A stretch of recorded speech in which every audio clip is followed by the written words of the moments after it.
Well, yeah, it's this game. Have you ever heard of it before? Probably not. I've never heard of it until like 2017. I don't remember how I heard of it, but I got it cheap on sale for a really low price from GOG. For some reason, I played the game in small chunks, but I got to normally playing it and ended up really being amazed at what a unique, mysterious experience this game is, with some definite flaws though. Letter never arrived in your hands.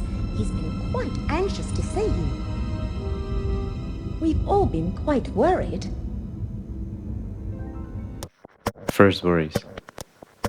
So my first worry that happened when playing this game is, well, this is also something that happened to my game on the first playthrough, is that the freaking journal doesn't work properly. It's cut off from the top third of the page or something like that, so meaning the problem is that I can't read what the objective is sometimes, but most of the time that was okay. But the biggest problem is that I couldn't read the notes in the journal entries of Galloway, the main character, and other people of remembrances I had from the past. So basically a lot of the notes I would be like, what the hell is actually going on? I was losing like 20% of the note or so every time, and that's a lot of story detail. Sucks they have to have a lot of reliance on these notes anyways in the first place. But well, to fix this, I just went on the undyingfandom.com on my phone so I could just read all the stuff from there. That was actually really a good idea. Then I tried to download like a widescreen fix to fix it, but didn't work. So I was like, oh my god, and whatever. I'm just gonna stick through with being on my phone, which actually ended up to be a quite nice method because it's like you have a little book on you, but on your phone.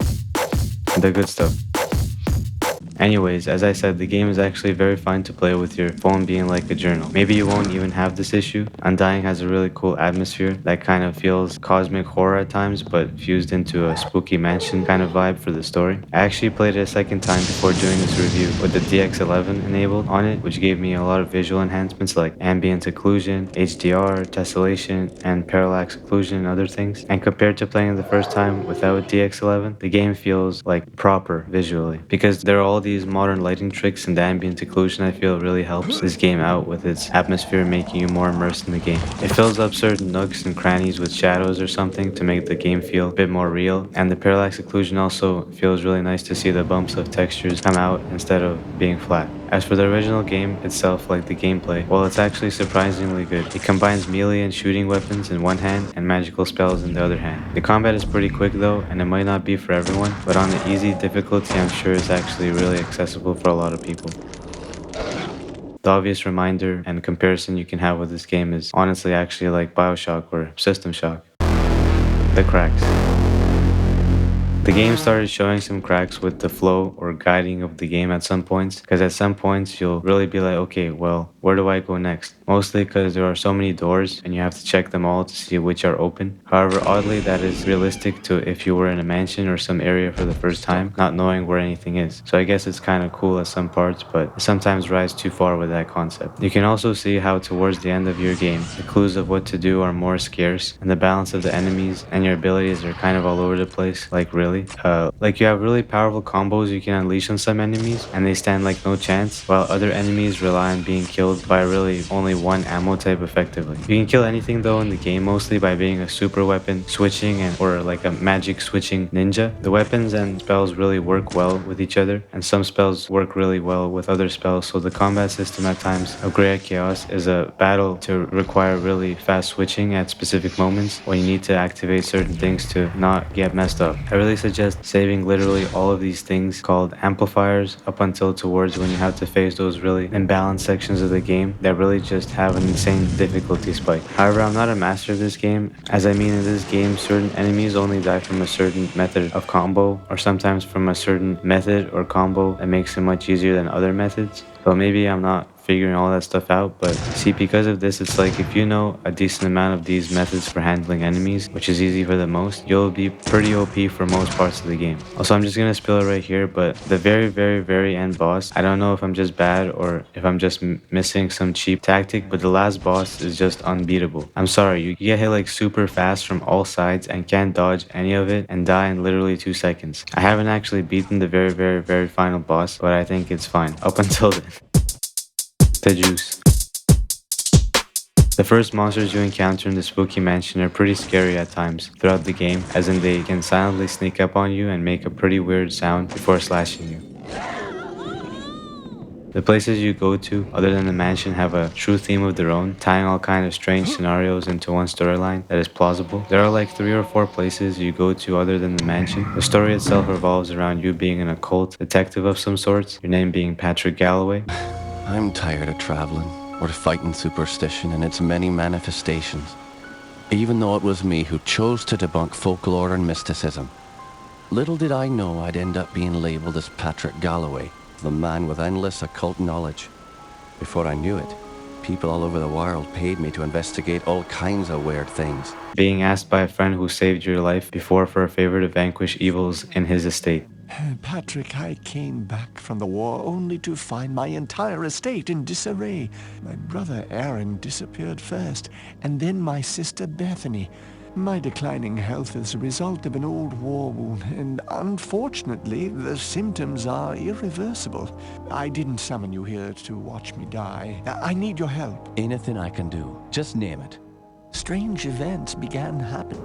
Which leads you to going on a, again, Bioshock kind of esque FPS style shooter that's well in an immersive sim and going down a rabbit hole chase of detective clues and pieces of experiences and notes in your journal that unravel what is really going on. The monsters all really feel as if they belong to the world and the areas they are from. The game is based on written material from Clive Barker, supposed horror master, and at some parts of the game it does feel really ominous or dreary and haunting. There are certain ways the game conveys story elements through horror, which are in the parts where you walk around finding your way around and gazing upon scenes and architecture. The game also gets you though when you really don't expect it, which is really impressive. Summing it all up, I think Undying is a game that really has really high ambitions in a lot of areas, as in combat mechanics and options, but some fall flat or are just kind of gimmicky. The story is pretty solid and very mysterious, except towards the very end, which is kind of sad. It just kind of gets, a little too overboard, I feel, with the switching things up a lot idea kind of thing. It really does get a decent amount of help with the DX11 though, to be honest, for the game's visual aspect. It can really only go so far. This game could use a remaster, especially since the story and premise is unique and really interesting. This is actually an Unreal Engine 1 game. I think the game was made on really like towards the end of the life cycle though of the first game engine. This game being made on the new Unreal Engine 5 would actually be like insane. They can make these really mystical and spooky areas and monsters truly come to life, as the graphics on Unreal Engine 5 are trying to be aiming towards realism. This game could actually be something that would be an FPS and that would actually be scary or definitely creepy and spooky, that will leave you with a feeling as if you really went to another time or you went to like some kind of ominous, obvious cultist kind of time and area. But it's also actually an EA game, so there's that huge bummer. Score decision. For a final score, I think, with all things considered, this game truly is strange. I think though I will rate the game based with the DX11 render and assuming you have a working journal. Well, you basically should if you have a decent sized smartphone, to be honest. So I think the game is pretty neat, as with all these different places that you go to. Although I don't really know if I feel that good about it even with the DX11 update. At points in the game, I really did get like ticked off, to be honest, on like what to do exactly and where to go. And these points get more frustrating because you actually want to find out what is going on. Also, with the really funky balance of all your characters' capabilities, towards the end is truly weird sometimes. Undying though, I think really deserves a rating of a very good, true, solid 7 out of 10. I think with the signet of being super unique, Undying deserves a play definitely if you are a fan of the immersive sim genre. Or I think if you're a really big fan of FPS games in general, you could give this game a shot. Just make sure to download the mod on ModDB for DX11 and get the mod for the height maps for the DX11 mod for the parallax occlusion. It really makes the game much more stand out and be much more immersive, which is what you want, obviously, in an immersive sim. It's all super easy and super fast to set up. And like I said, you can obviously pick this game up for sale for insanely cheap on GOG. Now go and be an occult detective.